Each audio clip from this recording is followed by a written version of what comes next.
பீகாரில் வாக்காளர் பட்டியலில் இருந்து நீக்கப்பட்ட 65 லட்சம் பேரின் பெயர்களை இணையதளத்தில் வெளியிட தேர்தல் ஆணையத்திற்கு உச்சநீதிமன்றம் உத்தரவிட்டுள்ளது. பீகாரில் வாக்காளர் பட்டியல் சிறப்பு திருத்தத்தை எதிர்த்து உச்சநீதிமன்றத்தில் பல்வேறு வழக்குகள் தொடரப்பட்டிருந்தன. இதனை விசாரித்த நீதிபதிகள் அமர்வு வாக்காளர் பட்டியலில் இருந்து நீக்கப்பட்ட 65 லட்சம் பேரின் பெயர்களையும் இணையதளத்தில் வரும் செவ்வாய்க்கிழமைக்குள் வெளியிட தேர்தல் ஆணையத்திற்கு உத்தரவிட்டுள்ளது. இது தவிர பெயர்கள் ஏன் நீக்கப்பட்டன என்ற விவரங்களும் இணைக்கப்பட வேண்டும் என நீதிபதிகள் சூரியகாந்த் மற்றும் ஜாய்மாலா தெரிவித்துள்ளனர்.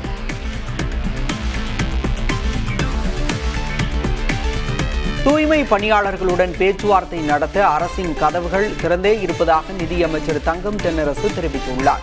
அமைச்சரவை கூட்டத்திற்கு பிறகு செய்தியாளர்களிடம் பேசிய அவர், பணியின் போது இறக்க நேரிடும் தூய்மை பணியாளர்களுக்கு கூடுதலாக 5 லட்சம் ரூபாய் காப்பீடு இலவசமாக வழங்கப்படும் என்று அறிவித்துள்ளார்.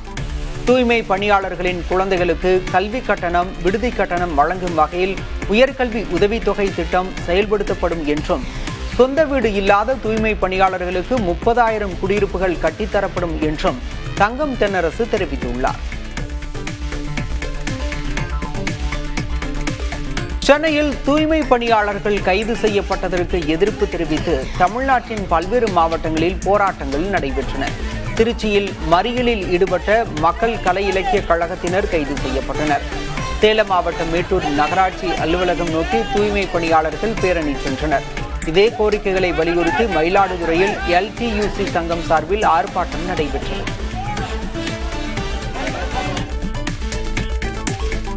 தூய்மை பணியாளர்களின் கண்ணீருக்கு தமிழக முதல்வர் MK ஸ்டாலின் பதில் சொல்ல வேண்டும் என எதிர்க்கட்சித் தலைவர் எடப்பாடி பழனிசாமி தெரிவித்துள்ளார். நள்ளிரவில் கைது செய்ய தூய்மை பணியாளர்கள் குண்டர்களா, நக்சலைட்டுகளா, சமூக விரோதிகளா என்றும் கேள்வி எழுப்பியுள்ளார். தேர்தல் நேரத்தில் கொடுத்த வாக்குறுதியை நிறைவேற்றாமல் நள்ளிரவில் தூய்மை பணியாளர்களை கைது செய்து அடைத்து வைத்திருப்பதாகவும் அவர் குற்றஞ்சாட்டியுள்ளார்.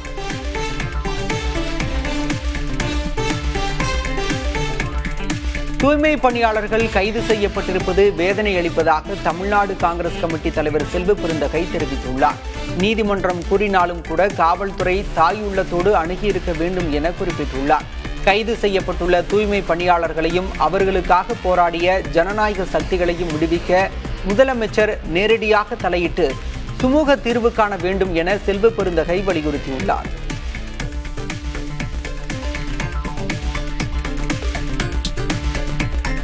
உரிமைகளுக்காக அறவழியில் போராடி வந்த தூய்மை பணியாளர்களை கைது செய்திருப்பதற்கு தவிக தலைவர் விஜய் கண்டனம் தெரிவித்துள்ளார்.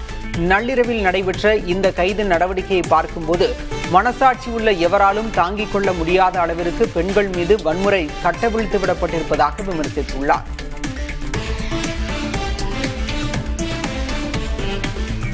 வாக்கு திருட்டுக்கு எதிரான நேரடி போரை வரும் 17ஆம் தேதி பீகார் மண்ணிலிருந்து தொடங்க உள்ளதாக காங்கிரஸ் மூத்த தலைவர் ராகுல் காந்தி தெரிவித்துள்ளார். வாக்காளர் அதிகார யாத்திரை என்ற பெயரில் இந்தியா கூட்டணி கட்சி தலைவர்கள் பீகாரில் பயணம் தொடங்கும் நிலையில் ராகுல் காந்தி இவ்வாறு பதிவிட்டுள்ளார்.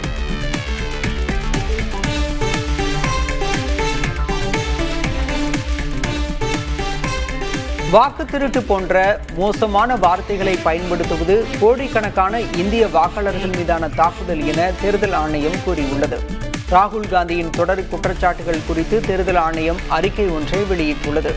அதில் ஒருவருக்கு ஒரு வாக்கு என்பது 1952ஆம் ஆண்டிலிருந்தே நடைமுறையில் இருந்து வருவதாக தெரிவித்துள்ளது. ஒருவர் ஒரு தேர்தலில் 2 முறை வாக்களித்ததாக கூறினால் அதற்கான ஆதாரங்களை தங்களிடம் அளிப்பதுடன் எழுத்து மூலமாகவும் புகார் அளிக்க வேண்டும் என தேர்தல் ஆணையம் கூறியுள்ளது.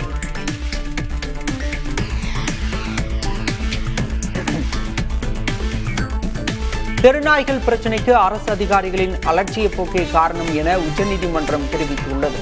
டெல்லியில் உள்ள தெருநாய்களை காப்பகங்களுக்கு அனுப்ப உச்சநீதிமன்றம் உத்தரவிட்டிருந்த நிலையில் அதனை எதிர்த்து பல்வேறு மனுக்கள் தொடரப்பட்டன. அதை நீதிபதிகள் விக்ரம்நாத், சந்தீப் மேத்தா, அஞ்சாரியா அமர்வு விசாரித்தது. அப்போது தெருநாய்களை கட்டுப்படுத்தும் சட்டங்கள் முறையாக செயல்படுத்தப்படவில்லை என்றும் இதற்கு அதிகாரிகளே காரணம் என்றும் கூறினர். இருதரப்பு வாதங்களை கேட்ட நீதிபதிகள் தீர்ப்பை தேதி குறிப்பிடாமல் ஒத்திவைத்தனர். அன்புமணி தரப்புக்கு மக்கள் உரிய நேரத்தில் பதிலடி கொடுப்பார்கள் என பாமக நிறுவனர் ராமதாஸ் காட்டமாக தெரிவித்துள்ளார். விழுப்புரம் தைலாபுரம் இல்லத்தில் செய்தியாளர்களிடம் பேசிய அவர், வரும் 17ஆம் தேதி பட்டானூரில் நடைபெறும் சிறப்பு பொதுக்குழு வரலாற்று சிறப்புமிக்க திருப்புமுனையாக இருக்கும் என தெரிவித்துள்ளார்.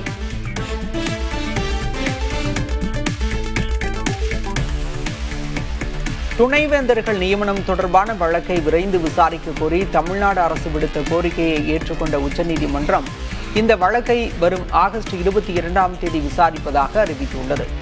பல்கலைக்கழகங்களில் துணைவேந்தர்களை நியமிக்கும் அதிகாரம் ஆளுநரிடம் இருந்து மாநில அரசுக்கு வழங்க வகை செய்யும் சட்ட திருத்தங்களை சென்னை உயர்நீதிமன்றம் நிறுத்தி வைத்தது.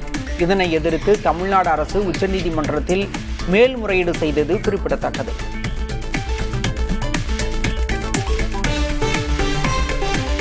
கன்னியாகுமரி சுற்றுவட்டார பகுதிகளில் மிதமான மழை பெய்தது. களியக்காவிளை, கூலித்துறை, மார்த்தாண்டம், கொல்லங்கோடு சுற்றுவட்டார பகுதிகளில் மழை பெய்ததால் குளிர்ச்சியான சூழல் நிலவியது. கன்னட நடிகர் தர்ஷன் உள்ளிட்ட 7 பேருக்கு கர்நாடக உயர்நீதிமன்றம் வழங்கிய ஜாமீனை உச்சநீதிமன்றம் ரத்து செய்தது. இதனையடுத்து தர்ஷனை காவலர்கள் கைது செய்தனர். ரேணுகாசாமி என்பவர் கடத்தி கொலை செய்யப்பட்ட வழக்கில் நடிகர் தர்ஷன், பவித்ரா கவுடா உட்பட மொத்தம் 17 பேர் கைது செய்யப்பட்டனர். இந்த வழக்கில் தர்ஷன், பவித்ரா கவுடா உள்ளிட்ட 7 பேருக்கு வழங்கப்பட்ட நிபந்தனை ஜாமீனை உச்சநீதிமன்றம் ரத்து செய்தது. இதனையடுத்து நடிகர் தர்ஷனை காவலர்கள் கைது செய்தனர்.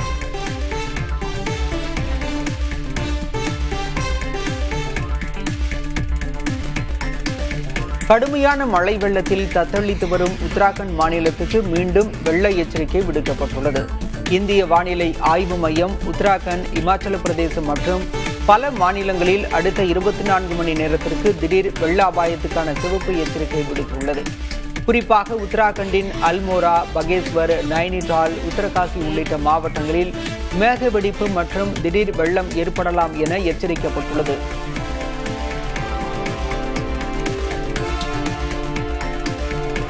இமாச்சல பிரதேசத்தில் மேகவெடிப்பின் காரணமாக ஏற்பட்ட திடீர் வெள்ளத்தில் சிக்கிய 4 பேரை இந்திய ராணுவம் மீட்டது.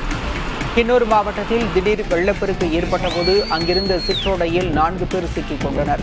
இந்திய ராணுவம் உடனடியாக அங்கு விரைந்து கடும் போராட்டத்திற்கிடையில் அவர்களை மீட்டது.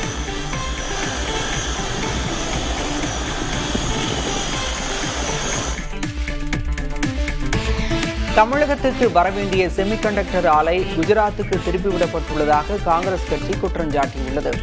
அண்மையில் 4 செமிகண்டக்டர் ஆலைகளுக்கான ஒப்புதலை மத்திய அரசு அளித்திருந்த நிலையில் அதனை சுட்டிக்காட்டி காங்கிரஸ் பொதுச் செயலாளர் ஜெய்ராம் ரமேஷ் அறிக்கை வெளியிட்டுள்ளார். அதில் தமிழகத்தில் அமையவிருந்த ஒரு ஆலை குஜராத்திற்கு மாற்றப்பட்டிருப்பதாக தெரிவித்துள்ளார்.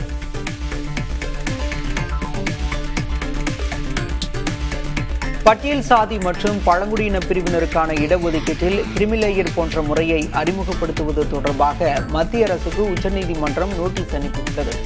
பிற்படுத்தப்பட்ட வகுப்பினருக்கான இடஒதுக்கீட்டில் குறிப்பிட்ட அளவு ஆண்டு வருமானம் ஈட்டுபவர்களை விலக்கி வைக்கும் கிரிமிலேயர் நடைமுறை பின்பற்றப்படுகிறது. அதேபோல் பட்டியல் பிரிவுகளிலும் பொருளாதாரத்திலும் பின்தங்கியவர்களுக்கு இடஒதுக்கீடு பலன்களில் முன்னுரிமை அளிக்கப்பட வேண்டும் என்று கோரிய மனுவை உச்சநீதிமன்றம் விசாரித்து வருகிறது.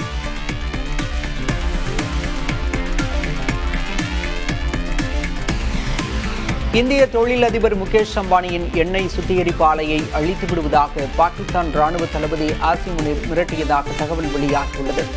அண்மையில் அமெரிக்கா சென்றிருந்த ஆசிம் முனீர், இந்தியா தங்களை தாக்கினால் பாதி உலகையே அழித்து விடுவோம் என பேசியிருந்ததாக தகவல் வெளியானது. அப்போது அவர் பேசியதாக மேலும் சில தகவல் வெளியாகியுள்ளது.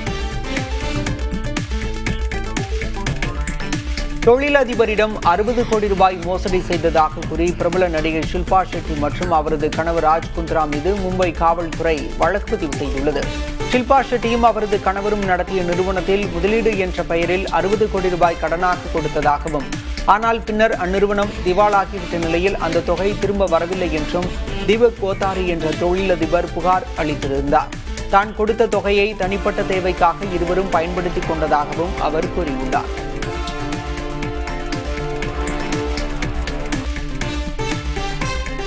வங்காளிகள் இல்லாவிட்டால் இந்தியாவுக்கு சுதந்திரமே கிடைத்திருக்காது என மேற்கு வங்காள முதல்வர் மமதா பானர்ஜி தெரிவித்துள்ளார்.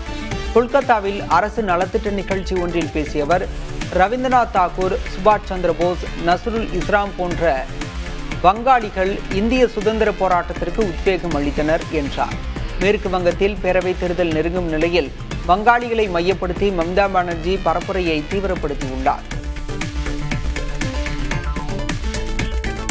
பீகாரில் நூதன முறையில் மதுபான கடத்தல் நடந்துள்ளது. லக்னோ பரோனி விரைவு ரயிலில் ஏசி வகுப்பில் குளிரே இல்லை என பயணிகள் புகார் அளிக்க ஊழியர்கள் ஆய்வு செய்துள்ளனர். அதில் ஏசியா மதுபானமா வைக்கும் குளிர்சாதன பெட்டியா என யோசிக்கும் அளவிற்கு ஏராளமான மது பாட்டில்கள் பதுக்கி வைக்கப்பட்டிருந்தது. இதுகுறித்து விசாரணை நடைபெற்று வருகிறது.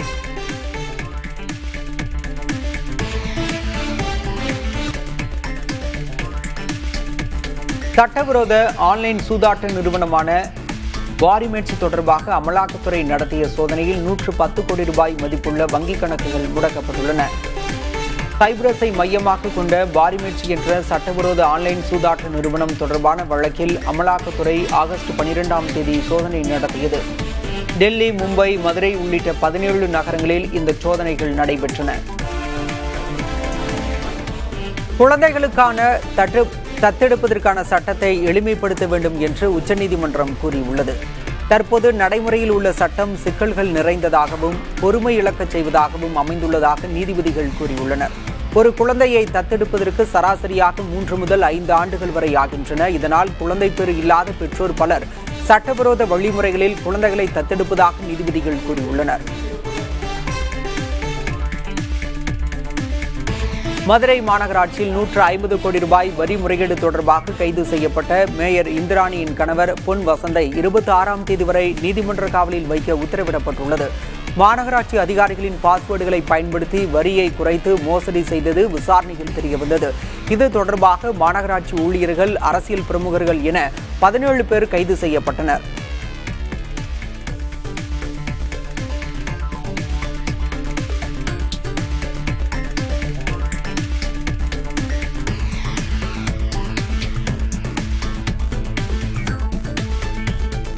புதுச்சேரியில் ரெஸ்டோ பார்களால் சட்டம் ஒழுங்கு சீரழிவும் கலாச்சார சீர்கேடும் ஏற்படுவதாக கூறி அனைத்து ரெஸ்டோ பார்களையும் மூட வலியுறுத்தி அதிமுகவினர் மாவட்ட ஆட்சியர் அலுவலகத்தை முற்றுகையிட்டு போராட்டம் நடத்தினர். அதிமுக மாநில செயலாளர் அன்பழகன் தலைமையிலான அதிமுகவினர் ஆட்சியர் அலுவலகத்திற்குள் நுழைய முயன்றதால் அவர்களுக்கும் போலீசாருக்கும் இடையே தள்ளுமுள்ளு ஏற்பட்டது. போதைப் பொருள் பயன்பாடு, பாலியல் குற்றங்கள் என தமிழகம் பின்னடைவை சந்தித்துள்ளதாக ஆளுநர் RN ரவி குற்றம் சாட்டியுள்ளார். சுதந்திர தினத்தையொட்டி அவர் ஆற்றிய உரையில் தமிழ்நாட்டில் அரசு பள்ளிகளில் கல்விச் சூழல் தொடர்ந்து சரிந்து வருவதாக சாடியுள்ளார். அரசு பள்ளிகளில் கற்றல் தரம் தேசிய சராசரியை விட மிகவும் குறைவாக இருப்பதாகவும் இது ஏழை குழந்தைகளின் எதிர்காலத்தை பாதிப்பதாகவும் அவர் தெரிவித்தார். சுதந்திர தின தொடர் விடுமுறை எதிரொலியாக ஆம்னி பேருந்துகளில் டிக்கெட் விலை 2 மடங்கு அதிகரித்துள்ளது. சாதாரண நாட்களில் சென்னையிலிருந்து நெல்லைக்கு செல்ல 650 ரூபாய் முதல் 1500 ரூபாய் வரை கட்டணம் இருக்கும். ஆனால் தொடர் விடுமுறை நாட்களில் 1500 ரூபாய்க்கும் கீழ் டிக்கெட் கட்டணம் இல்லை. அதிலும் சில பேருந்துகளில் 2 மடங்குக்கு மேல்தான் கட்டணம் உள்ளது.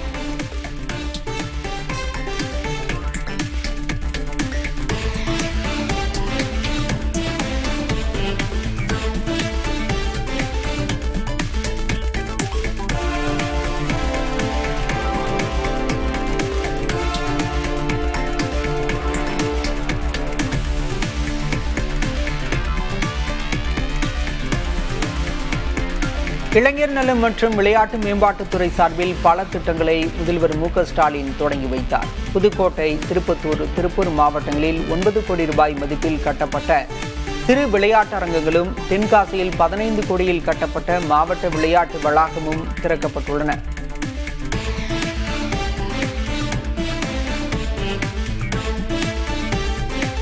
சென்னை வடபழனியில் புதிதாக அமைய உள்ள ஸ்கைவாக் மாதிரி படம் வெளியிடப்பட்டுள்ளது. தற்போது உள்ள வடபழனி நிலையத்தையும் விஜயாமால் அருகே அமைய உள்ள புதிய வடபழனி நிலையத்தையும் இணைக்க நவீன வசதிகளுடன் கூடிய மேம்பாலம் அமைக்கப்பட உள்ளது. இதன் மூலம் பயணிகள் இரு நிலையங்களுக்கும் இடையே எளிதாக மாற முடியும். அடுத்த ஆண்டு வடபழனி வரை மெட்ரோ பாதை நிறைவடையும் நிலையில் இந்த மேம்பாலம் பயணிகளுக்கு மிகவும் பயனுள்ளதாக இருக்கும் என எதிர்பார்க்கப்படுகிறது.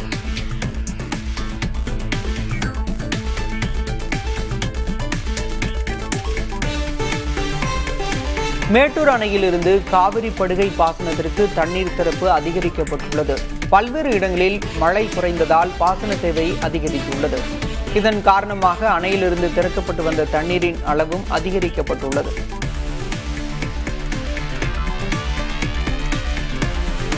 ஸ்ரீவைகுண்டம் அருகே உள்ள ஆழ்வார் திருநகரி தாமிரபரணி ஆறு யானைகளின் குதூகலத்தால் களை கட்டியது. நவ திருப்பதி கோயில்களில் இருந்து வந்த 3 யானைகள் வெப்பத்தை தணிக்கும் முயற்சியில் ஆற்றின் குளிர்ந்த நீரில் உற்சாகமாக குளித்தன.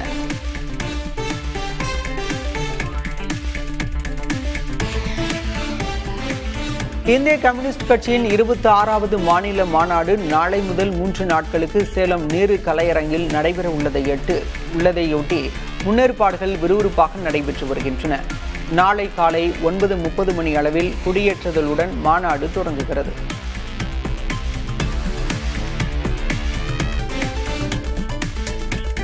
மாநிலங்களவை உறுப்பினர் தம்பிதுரை பத்திரிகையாளர் சந்திப்பில் தன் கருத்தை தெரிவிக்க அனுமதிக்காமல் எடப்பாடி பழனிசாமியால் தடுக்கப்பட்டதற்கு முன்னாள் முதல்வர் ஓ பன்னீர்செல்வம் கண்டனம் தெரிவித்துள்ளார். சமூக ஊடகங்களில் பரவிய இந்த காட்சி மூலம் தம்பிதுரைக்கு மிகப்பெரிய இழுக்கு ஏற்பட்டுள்ளதாகவும் அவர் குற்றம் சாட்டியுள்ளார். அதிமுக ஒன்றிணைய வேண்டும் என வலியுறுத்துபவர்களை குறிவைத்து அவமரியாதை செய்வதாகவும் விமர்சித்துள்ளார். மாமல்லபுரம் அருகே 4வது சர்வதேச காத்தாடி திருவிழா தொடங்கியுள்ளது. இதில் France, Germany, Thailand, Switzerland, Vietnam உட்பட பல்வேறு நாடுகளைச் சேர்ந்த 50க்கும் மேற்பட்ட தொழில்முறை பட்டம் விடும் வீரர்கள் பங்கேற்று தங்கள் காத்தாடிகளை பறக்கவிட்டனர். ஆகஸ்ட் 17ஆம் தேதி வரை தொடர்ந்து 4 நாட்களுக்கு இவ்விழா நடைபெறவுள்ளது.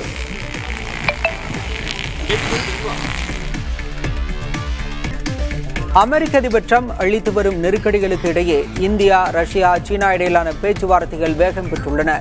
அதன்படி சீனாவில் இம்மாத இறுதியில் நடைபெறும் ஷாங்காய் ஒத்துழைப்பு மாநாட்டில் இந்தியா, சீனா, ரஷ்ய பிரதிநிதிகள் பேச உள்ளனர். அதே நேரம் ரஷ்ய அதிபர் புதின் இந்தியா வருவதும் உறுதியாகியுள்ளது.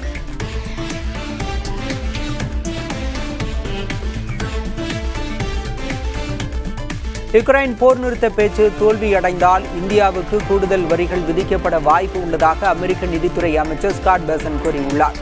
தொலைக்காட்சி ஒன்றுக்கு பேட்டியளித்த அவர், வர்த்தக ஒப்பந்தத்தில் சமரசம் செய்து கொள்ள இந்தியா ஒத்துழைக்க மறுப்பதாக அதிருப்தி தெரிவித்தார்.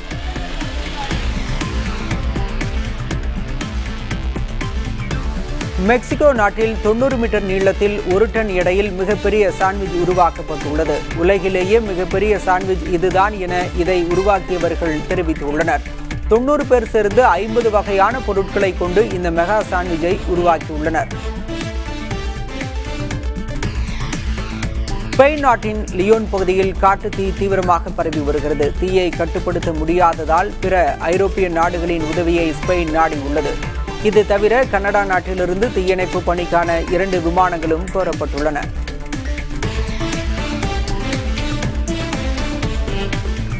சுற்றுலாத்துறையை ஊக்குவிக்கும் வகையில் 97 சிகரங்களில் ஏறுவதற்கான கட்டணத்தை நேபாள அரசு தள்ளுபடி செய்துள்ளது. அந்த வகையில் கடல் மட்டத்திலிருந்து 5870 மீட்டர் முதல் 7132 மீட்டர் உயரம் கொண்ட கர்னாலி மற்றும் சதுர்பாஷி மாகாணங்களில் உள்ள சிகரங்களுக்கு கட்டணங்கள் கிடையாது என அறிவிக்கப்பட்டுள்ளது. கிரிக்கெட் ஜாம்பவான் சச்சின் டெண்டுல்கரின் மகன் அர்ஜுன் டெண்டுல்கருக்கு திருமணம் நிச்சயமாகியுள்ளது. 25 வயதாகும் அர்ஜுன் டெண்டுல்கர் வேகப்பந்து வீச்சாளர் மற்றும் பேட்ஸ்மேன் என ஆல்ரவுண்டராக உள்ளார். இந்த நிலையில் அர்ஜுன் டெண்டுல்கருக்கும் பிரபல தொழிலதிபரின் மகள் சானியா சந்தோக் என்பவருக்கும் நிச்சயதார்த்தம் நடைபெற்றுள்ளதாக தகவல் வெளியாகியுள்ளது.